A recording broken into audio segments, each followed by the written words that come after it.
Located next to Interstate 164 near Evansville, Indiana, the Evansville Remote Control Model Aircraft Club has sparked many passing drivers' curiosity about the seemingly out-of-place tiny airstrip. I'm Kennedy Madison, and in late October, I was granted the opportunity to visit the club's Jack Charlier Field with my crew to learn about this unique hobby and pastime. I'm now here with David Hale. Thank you for meeting with us today. Good afternoon. I know that remote control planes is not often heard of. What inspired you guys to start this club?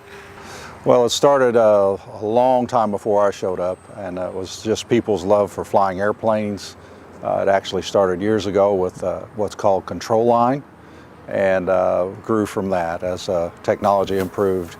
The types of airplanes we fly are improving. Not so much our abilities, but the planes.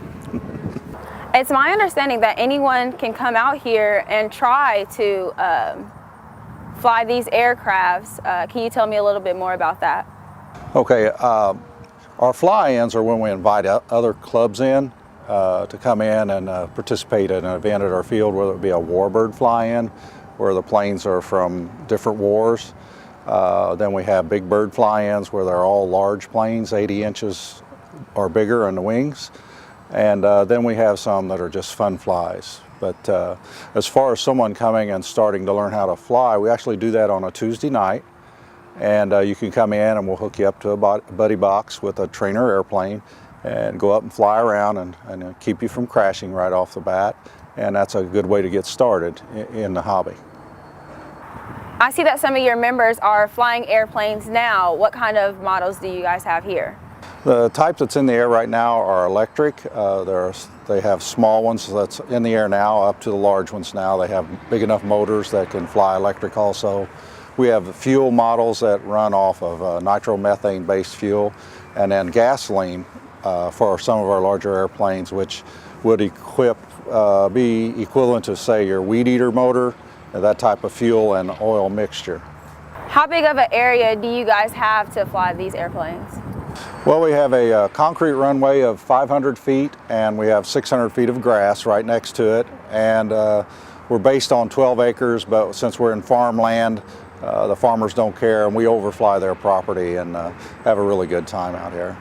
Since you guys are in the airspace and there are planes going through Evansville all of the time, is there any rules that you guys have to abide by?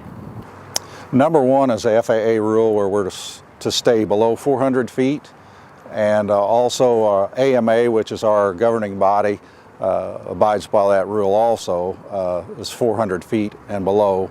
And of course, if we have some that fly over, since we are probably 3 miles from the airport, we make sure we stay down below when they're coming over, in case they would miss the mark and be lower than the 400 feet. The planes you have here look pretty neat. If I were to want to get one, would I have to have certain training or a license to do that? Well, the best thing to do would be get some training, because if you take one out of the box and try to fly it yourself, probably it's going to not end up very well, and you probably won't want to be in the hobby very long. But we have a Tuesday night that you can come out and we will train you and to keep you from crashing your plane right away. And that's a better way to do it. As far as a license, the closest thing to that is what's called an AMA card, which proves you have insurance.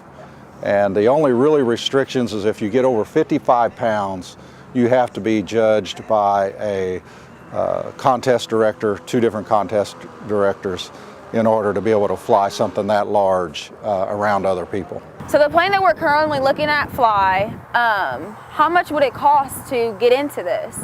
That particular plane that's up there now would be $200 or $300. You can start as low as $100 for an airplane. Like anything else that you get involved in, your radios you can upgrade. They'll start out at a lower price and get more expensive. Your larger planes become more expensive because your motors are larger and your control surfaces have to be controlled by heavier servos. So it's about like any sport. You can start out at $100 and work your way up. We only ask that here, for insurance purposes and AMA regulations, that's I think around $58, but if you are under the age of 18, it's much less. And then We have dues out here for $50 a year, which is like one time to the golf course. So it's a very reasonable hobby when you get into it, and you can make it what you want. My name is Mike Fuller. I've been flying since I was 12 years old in the 70s, and so we're fourth generation flyers here. I don't know, it's kind of an addiction. All these years it's always been my hobby. I got grandkids now, they enjoy it. We fly in front of the house. It's just a good time to spend with the grandkids. About how many members are in the club here? We average 120, 122. We have many different levels of flyers here. Of course, the beginners that just started, and like the ones flying now, they've been flying for many years.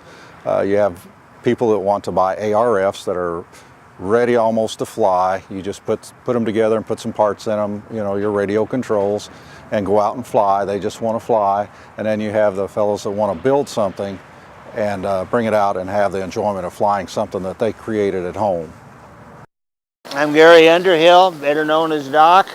I have been flying model airplanes for about 70 of my 74 years. I've been into radio control for about 50 years now.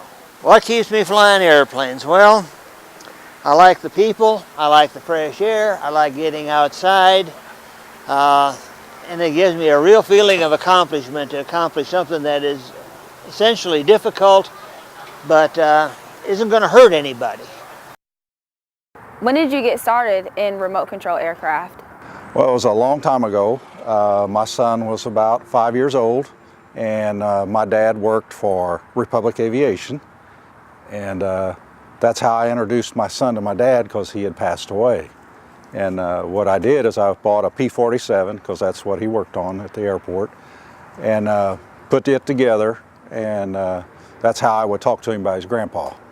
And then after that, I was hooked. I always loved airplanes, and you know, after all his sports and my daughter's sports, I was able to come out and really become involved in the sport and have a lot of fun flying airplanes. The camaraderie and friends that are out here just make it great. Here at the Evansville Remote Control Model Aircraft Club, I'm Kennedy Madison.